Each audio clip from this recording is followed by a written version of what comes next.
Halo Sobat Corong ID. Perlu kalian ketahui sob, jika saat ini kondisi China tengah berada di ujung tanduk. Bagaimana tidak, krisis energi China menjadi masalah baru bagi rantai pasokan global, karena industri eksportir terbesar dunia dipaksa untuk menghemat energi dengan membatasi jumlah produksi. Krisis energi inilah yang akan membebani ekonomi China, yang pada saat itu sudah melambat karena banyak faktor seperti langkah-langkah pengendalian virus yang ketat, dan pembatasan yang lebih ketat untuk mengendalikan pasar properti. Nah, sahabat sekalian, nyatanya untuk urusan ini China sangat membutuhkan Indonesia. Entah ketergantungan atau tidak, tapi pihaknya sangat berharap pada Indonesia untuk bisa membantu dan melengkapi kebutuhan mereka. Karena jika tidak mendapat perhatian atau bantuan dari Indonesia, maka China bisa saja gawat bos. Lantas apa yang sangat dibutuhkan bagi China dalam kondisi tersulitnya saat ini?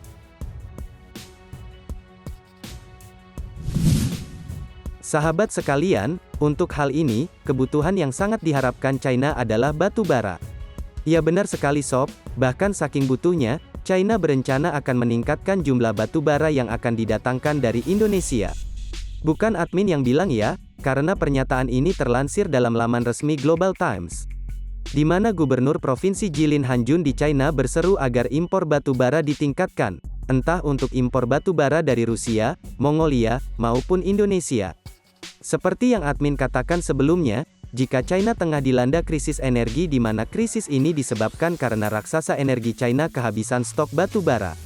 Maka dari itu, pemerintah China berjanji untuk meningkatkan stok batu bara untuk memastikan aliran pasokan listrik lokal, sehingga banyak pabrik dan rumah tangga kembali mendapatkan pasokan listrik seperti semula.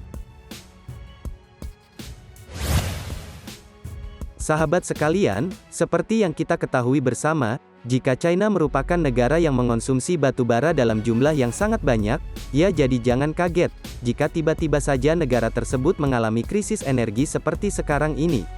Bahkan, tercatat pada 2019, PLTU batu bara berkontribusi lebih dari 51,8% dari seluruh pembangkit listrik negara. Dengan demikian, dari sinilah ketergantungan China akan batu bara sangatlah tinggi kan bos. Lantas pertanyaannya, bagaimana bisa negara semaju China mengalami krisis listrik? Bahkan, negara itu tak lagi mendanai PLTU batu bara.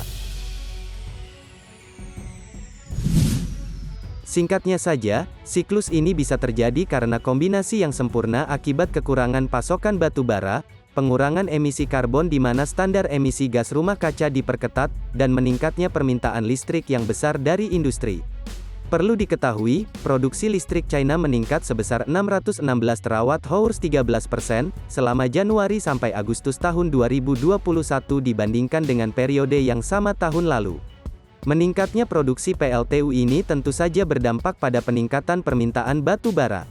Ya karena batu bara yang diproduksi China hanya tumbuh 6% dibandingkan tahun lalu.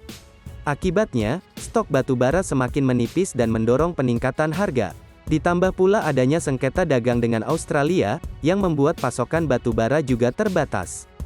Negaranya yang tengah dilanda oleh krisis ini tentu saja menjadi perhatian serius bagi pemerintahannya kan bos. Diketahui sampai dengan sekarang Komisi Reformasi dan Pembangunan Nasional China, mengatakan bahwa pihaknya akan bekerja untuk mengatasi kekurangan listrik, walaupun belum memberikan rincian spesifik tentang langkah apa yang akan diambil. Mungkin salah satunya dengan menyelesaikan sengketa perdagangan yang sedang berlangsung dengan Australia, sehingga negara itu tak lagi membatasi pengiriman batu bara ke China. Lalu yang kedua pastinya meminta Indonesia sebagai pengekspor batu bara terbesar di dunia, untuk membantu krisis China tersebut.